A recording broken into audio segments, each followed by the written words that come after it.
경제 위기 상황에서는 국가가 돈을 풀어서 취약계층을 지원해 버틸 힘을 주고 소비를 촉진시켜야 한다. 그간 여러 차례 경제 위기를 거치면서 생긴 상식입니다. 그런데 그 위기의 종류가 전염병이었던 적은 아마도 대한민국 현대 역사상 최초인 것 같은데요.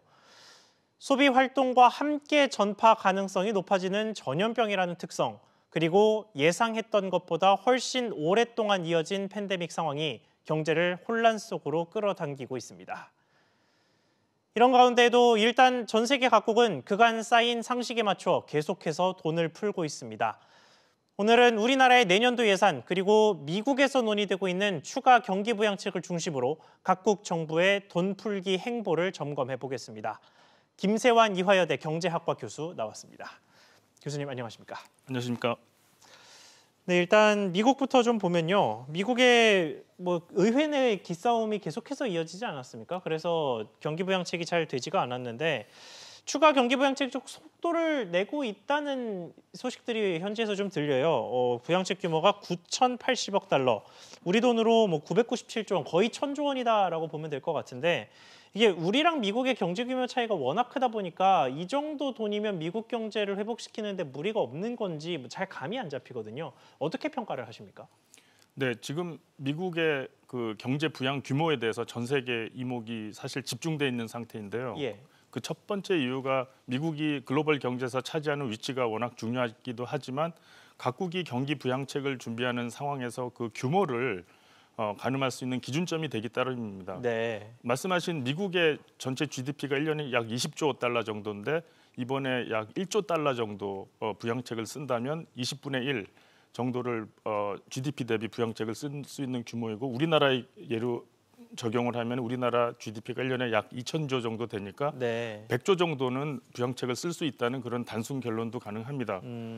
말씀하신 대로 민주당은 원래 2조 2천억 달러의 그 부양책을 원했고요. 예. 반면에 공화당은 5천억 달러 정도의 부양책을 원했는데 지금 미국 경제가 그 노동시장을 중심으로 워낙 악화돼서 부양책을 통과시킬 수밖에 없는 상황이기 때문에 곧 통과되리라는 희망을 갖게 되겠습니다. 알겠습니다. 지금 방금 전에 말씀하신 고용 상황과 관련해서요. 이게 코로나19의 경제 충격이 진행되는 양상이 좀 비슷하다는 느낌을 받는데 소비 같은 경우는 중간중간에 보복 소비가 들어오기도 하고 하면서 이 코로나19가 번지는 상황에 따라서 좀 오르락내리락 하는 모습을 보이는데 고용은 잘 회복이 안 되는 것 같아요. 특히 일단 이번 주에는 신규 실업수당 청구 건수가 71만 건 정도 돼서 당초 예상치였던 78만 건보다 좀 낮기는 했습니다만 그래도 전반적인 추세로 봤을 때 미국 고용 상황이 잘 회복이 안 되는 것 같거든요. 그런데 실업수당 관련 지원책이 이제 줄줄이 끊길 예정이라고 합니다. 이제 와서 지원금이 줄게 된다고 하면 어떤 변화를 좀 추가로 예상해 볼 수 있겠습니까? 네, 말씀하신 대로 미국에서 이제 코로나 바이러스 팬데믹이 2차로 퍼지면서 이 노동시장 상황이 상당히 안 좋습니다. 거의 일자리 회복세가 멈춘 상태이고요. 가장 최신의 데이터가 11월 셋째 주 실업수당 청구자 수인데 원래 약 73만 명 증가할 걸로 예상을 했습니다. 예. 하지만 현실에서는 5만 명이 더 많은 77만 8천 명이 증가를 하면서 상당히 충격을 준 상태입니다. 미국 전체 노동자가 약 1억 6천만 명이고요. 그리고 2천만 명이 이런저런 실업수당을 받고 있습니다. 이런 상황이라면 이제 실업자 수가 거의 13%에 달하는데요. 예. 공식 실업자 수인 실업률인 7%보다 거의 2배에 이르는 상황이라고 말씀드리고 있습니다. 따라서 민주당과 공화당이 그 경기 부양 규모를 결정 못하고 통과시키지 못하고 있었는데 이번에 통과시키지 못하면 그 지원이 끊기기 때문에 이번에 네. 꼭 통과시켜야 되는 그런 상황이 전개되고 있는 형편입니다. 알겠습니다. 그리고 이런 가운데 신용평가사와 글로벌 투자은행을 중심으로 해서 더블딥 이야기가 좀 나오고 있습니다. 이게 한번 경기가 하강을 했다가 잠깐 회복되는 모습을 보였다가 또다시 하락하는 이런 양상을 이제 더블딥이라고 하는데 교수님께서는 이게 현실적으로 미국 경제 더블딥의 가능성이 있다고 보십니까? 네, 사실 그 투자은행이나 경제학자들은 미국이 2차 팬데믹을 경험을 하면서 더블딥, 그러니까 급격한 경기 하락을 2번 겪을 수 있다는 얘기를 많이 해왔습니다. 네. 하지만 이번에 S&P에서 이제 상당히 구체적으로 가능성을 제시를 했는데요. 그 미국 경제가 2분기에 무려 마이너스 31% GDP가 하락을 연율로 하였고요. 네. 3분기에 다시 반등을 하면서 33% GDP가 상승을 하였습니다. 예. 더블 딥이라는 거는 또 한 번 더 급격한 경기 하락이 4분기나 내년 1분기에 있을 수 있다는 그런 예측인데요. S&P 보고서에 따르면은 이 정부가 부양책을 제시하지 않는다면 내년에 경제 성장률이 거의 1%가 되지 않는 0% 수준에 머무를 수가 있고 미국의 경제 회복도 1년 이상 지연이 되기 때문에 2022년 말에 가서 미국 경제가 회복된다고 전망을 하고 있습니다. 네, 어쨌든 회복이 된다라는 건데 그 이전에 추가적인 하락이 있을 수 있다 이렇게 정리를 해볼 수 있을 것 같고요. 자, 이렇게 이 하락을 사실 막을 수 있으면 막는 게 좋겠죠. 그런 만큼 경기 부양책이 좀 중요한 상황인데 앞서 저희가 뭐 국회 내 미 의회 내에서의 협상이 좀 다시 시작되는 소식이 있다라고 말씀을 드렸습니다만 그 이전에 트럼프 행정부와는 다르게 이 연준 그리고 바이든 당선인 또 제닛 옐런 그 재무장관 지명자까지 한 목소리로 경기 부양책이 필요하다 이렇게 이야기를 하고 있거든요. 그래서 행정부와 연준 사이에 호흡이 좀 맞기 시작했다 이런 느낌이 드는데 이게 장기적으로 미국 경제에 긍정적으로 작용하겠습니까? 네, 그렇습니다. 지금 그 미국 차기 바이든 정부의 경제 정책으로 가장 확실한 거는 아주 강력한 재정 지출을 통해서 경제 회복을 추진한다는 것입니다. 특히 그 미국 연준은 트럼프 대통령과의 아주 좋지 않은 관계를 계속 해왔는데요. 예. 농담으로 미국에서 바이든 대통령이 제일 되기를 바랬던 집단이 미국 연준 아니냐 이런 농담도 많이 하기도 했습니다. 파월 의장이 제일 바랬다 뭐 이런 얘기가 있었죠. 뭐 인신 공격도 많이 하고 굉장히 수치를 많이 겪었는데요. 예. 근데 파월 의장과 미국 연준은 원래 코로나 바이러스 사태가 일어나면서 강력한 재정 정책을 원했습니다. 그건 정부의 몫이고요. 그 이유는 미국의 금융 정책이 더 이상 할 여지가 별로 있지가 않습니다. 네. 그리고 이번에 재무장관으로 지명된 옐런 교수도 원래 학자로서 계속해서 미국 재정 정책을 확대하라고 계속 주장해온 사람입니다. 네. 따라서 이번에는 바이든 대통령 당선자와 그 연준 그리고 미국의 재무성 모두 일관되게 확장적인 재정 정책을 원하고 있는 것으로 보입니다. 알겠습니다. 자, 효과에 대해서도 좀 이야기를 해보겠습니다. 지금 주요국들 중심으로 해서 뭐 금리를 내린다거나 아니면 뭐 미국은 아직 지지부진합니다만 재정 정책을 쓰고 있는 나라들도 맞죠. 뭐 대표적으로 우리나라가 있겠고요.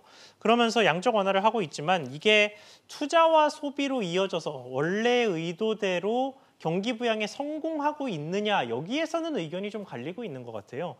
뭐 우리나라 같은 경우도 3차 재난지원금이 선별 지급되는 걸로 내년도 예산안에 반영이 돼서 결정이 되기는 했습니다만 이렇게 현금을 누군가에게 지원하는 게 소비로 의도대로 이어지지를 않고 저축만 한다 뭐 이런 식의 분석들이 좀 있었거든요. 이게 금리 인하나 현금 지원이 우리 경기를 회복시키는 데 미치는 효과 어떻게 보십니까? 네, 이전에 말씀드린 대로 지금 주요국이 이미 거의 0%대 우리나라를 포함해서 기준금리를 유지하고 있고요. 예. 금융 정책이 거의 작동을 하고 있지 않은 상황이라고 보시면 되겠습니다. 금리를 이미 0%에 접근했기 때문에 더 내릴 수도 없고 이전과 같이 금리를 내린다고 해도 국내 소비나 투자가 별로 반응하지 않는 상황이 지속되고 있습니다. 네. 이런 상황에서 유일하게 경제를 살릴 수 있는 정책이 직접 현금을 지급하는 재난지원금과 같은 현금 지급인데요. 예. 우리나라 정부는 이 재난지원금 지급에 대해서 정책 목표를 상당히 혼동하고 있는 것 같습니다. 예를 들어서 국내 내수를 올리려고 하면은 빠르게 모든 국민들한테 현금을 빠르게 동등한 양을 지급하는 게 옳은 선택입니다. 예. 하지만 코로나 바이러스로 힘들어진 중소기업이나 가게에 지원을 하는 게 목표라면은 이들을 빨리 선별해서 좀 더 많은 양의 지원을 현금 지원을 선별해서 하는 게 맞는 방법인데 이 두 가지 정책 목표 사이에서 정확한 그 타겟팅을 하지 못하고 왔다 갔다 하는 모습을 보이고 있습니다. 그러니까 선별 지급을 하면서 소비 촉진을 기대해서는 안 된다 맞습니다. 이런 얘기인 거네요. 알겠습니다. 뭐 이번에 정부가 선별 지급을 결정을 했는데 뭐 정부나 국회 입에서 정확하게 소비 촉진에 대한 이야기가 나오지는 않은 것 같아요, 이번에는. 네. 그래서 3차에 이르러서 정부가 아마 타겟팅을 좀 제대로 하고 있지 않나 생각을 해보겠고요. 다음으로 가봐서요. 예산안 이야기를 좀 전반적으로 해보겠습니다.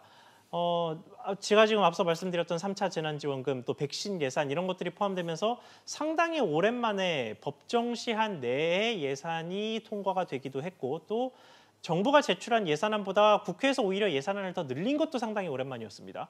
예산안, 국회에 통과된 예산안을 좀 전반적으로 평가를 해본다면 어떻습니까? 네, 내년 558조 규모 예산이 이틀 전에 밤에 통과를 시한안에 되었는데요. 예. 아마도 국회의원들과 국회에서 그 이번 예산안의 중요성을 다들 인식하고 있는 것 같습니다. 네. 그 역사상 가장 대규모 예산이고 그 작년에 올해 예산에 정규 예산에 비해서 무려 9%가 총액이 상승을 했습니다. 예. 그래서 내년 2021년 말에 가면은 가장 걱정되는 것이 정부 부채가 GDP 대비 47.3%로 증가하게 되고 네. 이런 정부 부채의 GDP 대비 비율이 올해만 4차 추경을 통해서 거의 9% 상승을 하였습니다. 역사상 가장 빠른 속도로 지금 정부의 부채가 GDP 대비 상승을 하고 있는 모양이고요. 예. 가장 걱정이 되는 것이 이렇게 되면 외국의 신용평가사들이 우리나라의 정부 부채 증가 속도를 항상 경고해 왔고 주의 있게 보고 있기 때문에 국가 신용 등급을 낮출 수 있는 가능성이 있습니다. 그렇게 되면은 우리나라에서 그 외화가 빠질 수도 있고 우리나라 금융시장과 또 실물 시장의 안정성에 저해가 되는 상황이 발생할 수도 있겠습니다. 네, 지금 그 국가의 채무라는 것은 결국 국채로 이어지게 되겠고요. 맞습니다. 이 국채 금리에는 결국 앞서 말씀하신 국제신용평가사들의 국가 신용등급이 영향을 미치게 될 텐데 맞습니다. 만약에 신용등급이 강등되면 이 국채는 상황이 어떻게 변하게 됩니까? 우리나라가 이제 채권을 정부가 발행하는 게 달러화도 있고 예. 원화도 있는데 이제 국제 시장에서 우리나라 그 정부가 발행한 채권은 인기가 낮아지게 됩니다. 즉 네. 가격이 하락하게 되고 금리는 상승하게 되는 요인이 돼서 경제에 부담을 주는 상황이 더 가중될 수가 있습니다. 쉽게 말하면 우리나라에서 내야 하는 이자가 많아진다는 맞습니다. 얘기네요.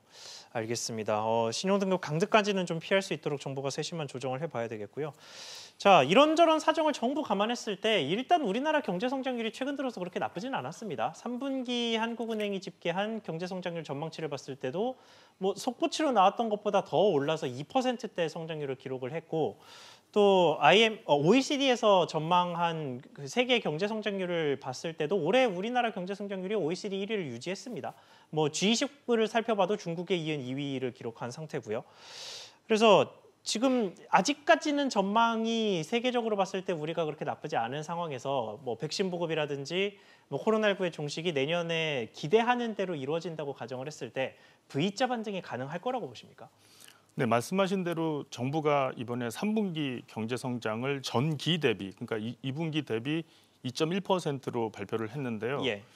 우리가 보통 경제 성장을 분기별로 볼 때 전기랑 비교를 잘 안 하고 전년도 동기 대비를 많이 합니다. 즉 2019년의 3분기랑 경제 성장을 비교하면 아직도 마이너스 1.1%입니다. 네. 2분기가 워낙 안 좋아서 그 기저 효과 때문에 기준이 내려간 효과 때문에 좋게 보인 모양이 있고요. 네, 따라서 특히나 2019년 3분기는 경기 침체 우려가 있었던 때 아닙니까? 맞습니다. 그기에 비교하여서도 우리가 지금 2020년 3분기에 마이너스 성장을 한 셈입니다. 예. 그래서 전반적으로 경제가 급격히 좋아진다고 보기는 어려운 상황입니다.